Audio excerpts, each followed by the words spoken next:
Hello નમસ્કાર, જય સ્વામિનારાયણ. હું છું પ્રવીણ સુરાણી. મારી યુટ્યુબ ચેનલમાં આપ સૌનું સ્વાગત છે.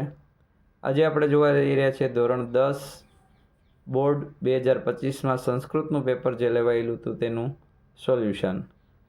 તો તેની અંદર છે આમ તો બહુ ઇઝીલી પ્રશ્ન પૂછેલા છે, પણ 3 માર્ક એવા છે કે જેને સરકારે છે એ ગ્રેડ તરીકે આપેલા છે, એટલે કે એના પ્રશ્નના માર્ક મળી જશે. તો જોવા જઈ રહ્યા છીએ આપણે.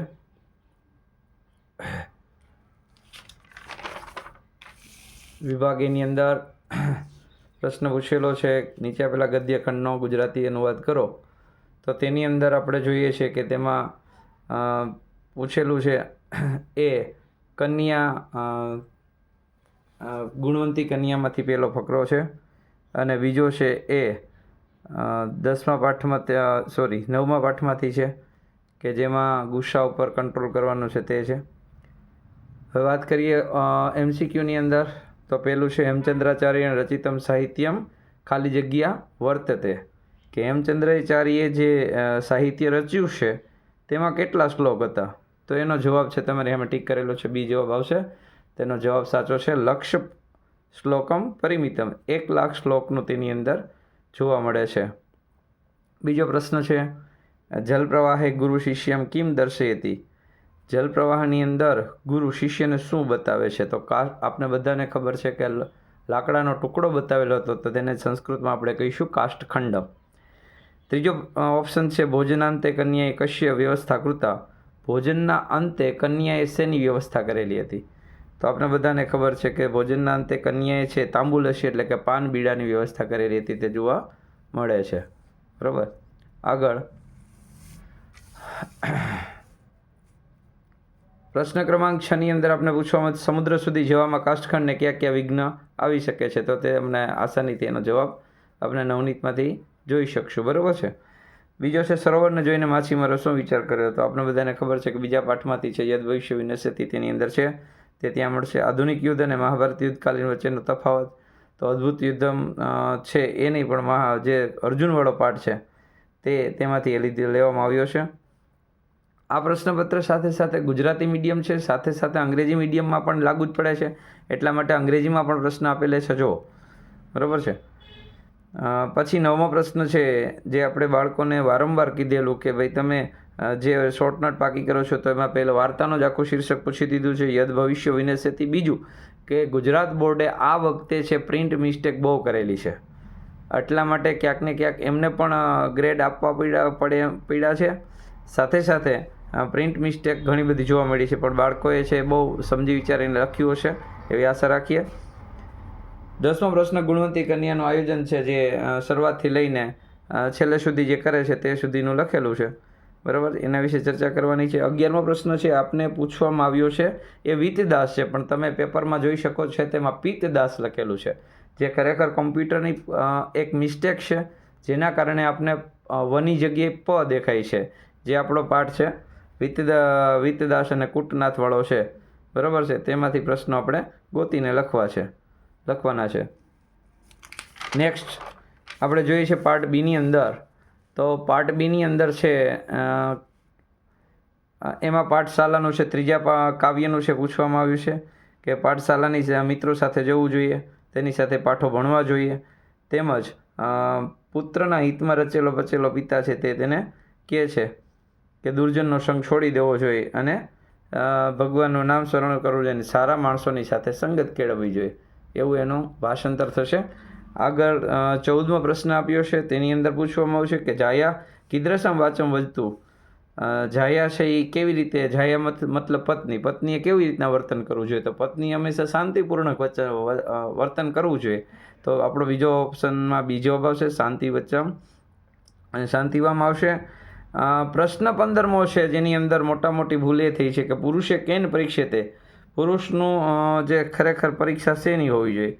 તો એમાં જવાબ આવવો જોઈએ, ખરેખર આવવો જોઈએ શીલેન આવવો જોઈએ, પણ અહીંયા પ્રિન્ટ મિસ્ટેકના લીધે સાલેન શબ્દ આપ્યો છે.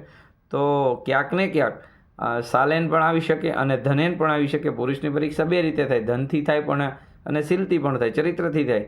એટલા માટે સરકારે આપણે ત્યાં ગ્રેડ આપવામાં આવ્યો છે, અને આ પેપર જોયા પછીનું આન્સર કીના આધારે આપણે કહીએ છીએ. ગ્રેડ આપવામાં આવ્યો છે 15મા પ્રશ્નમાં કોઈ બી લખ્યો છે તો એનો ગ્રેડ મળી જશે. 16મા પ્રશ્નની અંદર એમ કીધું છે કતિ વિદ્યા ભક્તા ભવંતી, કેવા પ્રકારના લોકો છે ભગવાનને ભજે છે. ચતુર્વિદ્યા, 4 પ્રકારની વિદ્યાઓથી ભગવાનને ભજવામાં આવે છે એવું કહેવામાં આવે છે. આગળ નેક્સ્ટ આપણે જઈશું 17મા ક્વેશ્ચનની અંદર. તો 17મા ક્વેશ્ચનમાં આપણે પૂછવામાં આવ્યું છે અપવર્ગ શિવની મૂર્તિ પથ વર્ગથી કેવી રીતે ચર્ચાયેલી છે. એ આપણે જોયેલું છે કાવ્યની અંદર કે ભાઈ પ વર્ગનો ઉપયોગ ન થાય. પ્ર વર્ગ એટલે શું? તો કે પ ફ બ ભ મ, આ 5 અક્ષરોનો કદાચ ઉપયોગ ન થાય તો પણ કાવ્યોનું રચના થાય છે અને ભગવાન શિવની સ્તુતિ થઈ શકે છે. એમાં આવશે ઋષિ સૂર્ય પાસે શેની યાચના કરે છે? પહેલા કાવ્યની અંદર છે.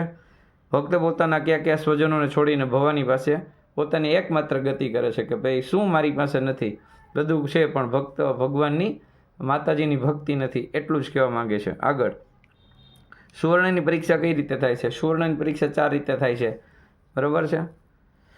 તો એના વિશે છણાવટ કરવાની છે. અને બીજું જે આપણે 5 શ્લોક આપણે આઈએમપી આપેલા હતા એમાંથી આપણે બેઠા 3 શ્લોક પૂછાયેલા છે, તમારી સામે છે. સમ ગચ્છમ ધ્વમ સ બદધ્વમ સ મનાસી જાનતામ યથા દેવા પૂર્વ ભાગે ઉપાસતે. એ આપણે આપત્સુ રામ કીધું તો અનાથો દરિદ્રો જરારુક્ત એ પણ કીધું તો તેમાંથી બેઠેલો પૂછાનો છે.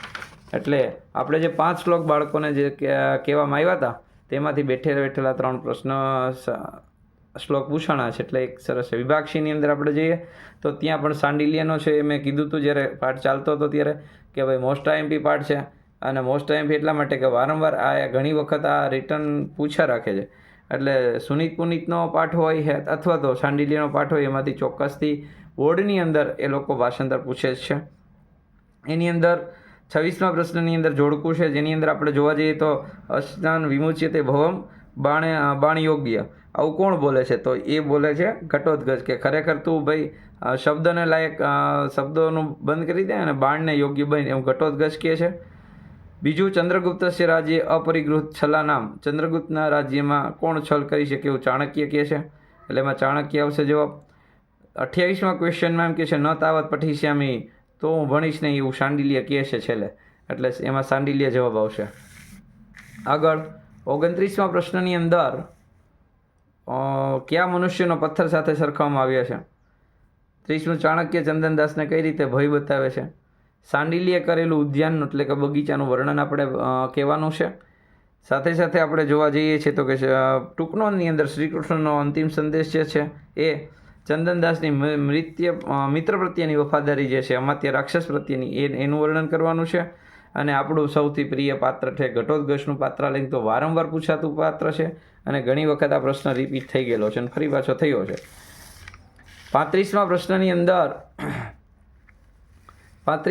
પ્રશ્નની અંદર છે એ પથ્થરો અચેતન હોય છે એનું આપણે સંસ્કૃત કરવાનું છે. જેમને આપણે યોગ્ય રૂપ આપેલા છે કાઉન્સની અંદર એના આધારે તો કે પહેલાં પસ્તર હશે તો કાંઈ બહુવચન છે એટલે પ્રસ્ત્રા થઈ જશે. પાછળ વિસર્ગની નિશાની પ્રસ્ત્રાહા અચેતના ભવંતી, ભૂનું ભવંતી થશે ને અચેતન છે એનું અચેતના બનશે. એટલે આખું વાક્ય આપણું બનશે પ્રસ્ત્રા અચેતના ભવંતી શબ્દ બનશે. 36મો ક્વેશ્ચન છે અમે દૂતને હણનારા નથી, તો એના માટે આપણે વયમ છે અસ્મદનું રૂપ વાપરવાનું છે. તો આહમ વયમ આવમ વયમ, તો વયમ આવશે. વયમ એટલે અમે એટલે ઘણા બધા બહુવચનનું રૂપ છે. વયમ દૂધ ઘાતકા ન, એવી રીતના લખવાનું છે. 37મા ક્વેશ્ચનમાં આપણા 3 કર્તવ્યો છે. તો અસ્માકમ ત્રીણી કર્તવ્યાની સંતિ, આપણા 3 કર્તવ્યો છે એમ લખવાનું છે. હવે આવે છે વિભાગ D આપણો જે ગ્રામરનો છે. તેની અંદર પહેલો પ્રશ્ન છે કે વૃત્તિ શબ્દનો સમાનાર્થી શબ્દ શું છે? તો વૃત્તિ એમનો મતલબ છે જીવનચર્યા. વૃત્તિ કેવી હોય તો કે ભાઈ જીવનચર્યાની સાથે ચર્ચા, જીવનચર્યા આવશે. વૃત્તિ એટલે જીવનચર્યા. ધર્મ છે એનો વિરોધી શબ્દ છે અધર્મ. 40મો ક્વેશ્ચન છે કે ભાઈ વર્તમાન કાળનો ઉત્તમ પુરુષ એટલે કે પહેલો પુરુષનું બહુવચનનું રૂપ છે. તો કે મી વહ મ એટલે મ વાળું વચ્ચેનું મ વાળું રૂપ આવશે. 41મા પ્રશ્નની અંદર 41મા ક્વેશ્ચનની અંદર પૂછવામાં આવ્યું છે કે ભાઈ સામાન્ય ભવિષ્યકાળનું ઉત્તમ પુરુષનું એક વચનનું રૂપ. તો જ્યારે વિદ્યાર્થીઓ આપણે શીખતા હતા ત્યારે કીધું હતું કે ભાઈ જેને વર્તમાન કાળના રૂપો ચોક્કસથી આવડશે એને ભવિષ્યકાળના આવડશે. તો વર્તમાન કાળના રૂપમાં ઉત્તમ પુરુષ એક વચનનું રૂપ મીવાળું થાય તો આની આગળ શ્ય લગાવી દો તો વદિશ્યામી શબ્દ આવશે, એટલે વદિશ્યામી જવાબ છે આપણો સાચો. 42માં ક્વેશ્ચનની અંદર ક્રિયાપદની અંદર કીધું છે આજ્ઞાર્થકાર, તો એમાં તું લીખતું શબ્દ છે એ આજ્ઞાર્થકારની અંદર આવશે. 43માં ક્વેશ્ચનની અંદર છે વિદ્યાર્થ કૃદંત હોય તો યુ વાળો શબ્દ આવે, તો દહે યુ શબ્દ છે એ સાચો જવાબ બનશે. આગળ 44માં પ્રશ્નની અંદર સ્મવાળો પ્રયોગ છે, તો સ્મવાળા પ્રયોગની અંદર આપણે કીધું હતું કે પાછળનો શબ્દ જોવાનો હોય તો એમાં આપણે અવસત છે, અવસત હોય તો તી જવાબ આવે, તો બીજો બી જવાબ છે ખ, શ્રેષ્ઠી પુત્ર કાંચી નગરે વસતી સ્મ જવાબ આવશે. 45માં ક્વેશ્ચનની અંદર કીધું છે નામરૂપની છઠ્ઠી વિભક્તિ જ્યારે સમજાવી હતી વિભક્તિ ત્યારે કીધું હતું કે જ્યારે જીવિત વ્યક્તિ હોય અને એની પાછળ જ્યારે છઠ્ઠી વિભક્તિ બહુવચનનું રૂપ આવે તો હણામ શબ્દ આવે, તો અહીં શિષ્યણામ શબ્દ છે એ આવે, જેમ કે રામાણામ શબ્દ આપણે જોયું તો. 46માં ક્વેશ્ચનની અંદર નામરૂપને દ્વિતીય વિભક્તિ હોય તો મ ન યતસ્ય આપણે શીખા છીએ, તો મ વાળું રૂપ તો કે પૂજામ શબ્દ છે એ આવશે 46માં પ્રશ્નની અંદર. 47મો ક્વેશ્ચન છે આપણો, એ છે આપણો ઉપપદ વિભક્તિ છે, તો ત્યારે મેં શીખવાડ્યું હતું કે કોઈ પણ શબ્દની અંદર નમઃ શબ્દ આવે ત્યારે ચોથી વિભક્તિ આવે, ચોથી વિભક્તિનું રૂપ છે ય, તો ઓમ નમઃ નમાય શંકરાય એવો શબ્દ આપણે વાપર્યો હતો, ત્યારે રામાય નમઃ એવો શબ્દ વાપર્યો હતો, અને એ પણ કીધું ગણેશાય નમઃ યાદ રાખવું. તે પછી 48માં ક્વેશ્ચનની અંદર આપણે જોવા જઈએ તો 48માં ક્વેશ્ચનની અંદર જે ખાલી જગ્યા પૂરવાની છે એમાં કીધું હતું કે જેવું રૂપ આપેલું હોય, વિદ્યાર્થીને શીખવાડેલું છે કે ઈશ્વર તો કે વિસર્ગ છે, તો જેની પાછળ વિસર્ગ હોય એવો શબ્દ મૂકો, અથવા ઈશ્વર હંમેશા એક જ હોય છે એટલે ઈશ્વર એક અસ્તિ, ઈશ્વર એક છે તો એક જવાબ આવશે. 49માં ક્વેશ્ચનની અંદર જોવા જઈએ તો તેમની અંદર કૃદંતના પ્રકાર કીધા છે, પણ અહીંયા આપવામાં આવ્યું છે કે લીટી દોરેલા શબ્દનો કૃદંતનો પ્રકાર ઓળખાવો, પણ બોર્ડે કાંઈ જવાબ આપ્યો નથી, એમાં લીટી પણ દોરેલી નથી, તો અહીંયા ગ્રેડની સિસ્ટમ નથી, પણ બધાને ખબર હતી કે વંચનીય ય આવતો હોય, નિય અને આનીય હોય તો હંમેશા વિદ્યાર્થ કૃદંત બને, તો આપણો જવાબ વિદ્યાર્થ કૃદંત છે. 50મા પ્રશ્નની અંદર સંધિ છે શાશ્વતો અયમ, બે જોડેલો, તો શાશ્વત પ્લસ અયમ એટલે પહેલો જ જવાબ છે સાચો છે. 51મા પ્રશ્નની અંદર સંધિ જોડવાની છે, તો કે મમ પ્લસ એવ, તો એક એવ છે ને મની માથે ચડી જાય ને એટલે મમે એવ શબ્દ એટલે વચ્ચેનો શબ્દ છે સાચો છે. 52મા પ્રશ્નની અંદર ભય શબ્દ આપેલો છે, તો ભય અને અભય બે શબ્દ છે, તો અને કે શબ્દ આવે, અથવા ભયા ચ ભયે ચ એટલે દ્વંદ્વ સમાસ બનશે, દ્વંદ્વ સમાસ આવશે. 53મા પ્રશ્નની અંદર જોઈએ તો ધવલ કેશહ, તો જેના વાળ સફેદ છે એમ કહી શકાય, તો બહુરી સમાસ છે, પણ સાથે સાથે તત્પુરુષ સમાસ પણ બને છે, એટલે અહીંયા સરકારે છે ક્યાંક ને ક્યાંક ગાઈડલાઇન પ્રમાણે એમને ગ્રેડ આપવામાં આવ્યું છે. 53મા પ્રશ્નમાં પણ ગ્રેડ આપી દીધો છે.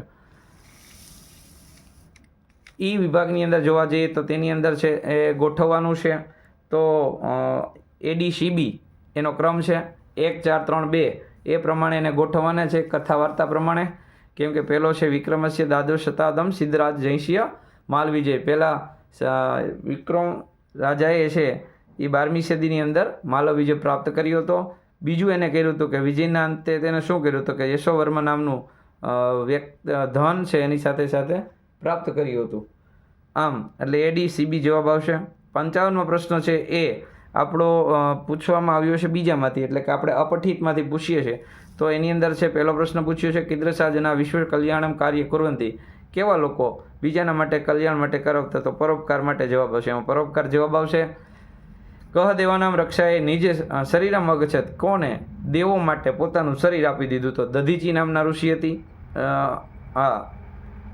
દધીચી નામના ઋષિ હતા એમને આપી દીધું હતું. રાજા શિવી કિમર્થમ સ્વામ અગચ્છત, રાજા શિવીએ શું કર્યું હતું, કોના પ્રાણ બચાવ્યા હતા, કબૂતરના પ્રાણ બચાવ્યા હતા, કપોતસ્ય પ્રાણાન.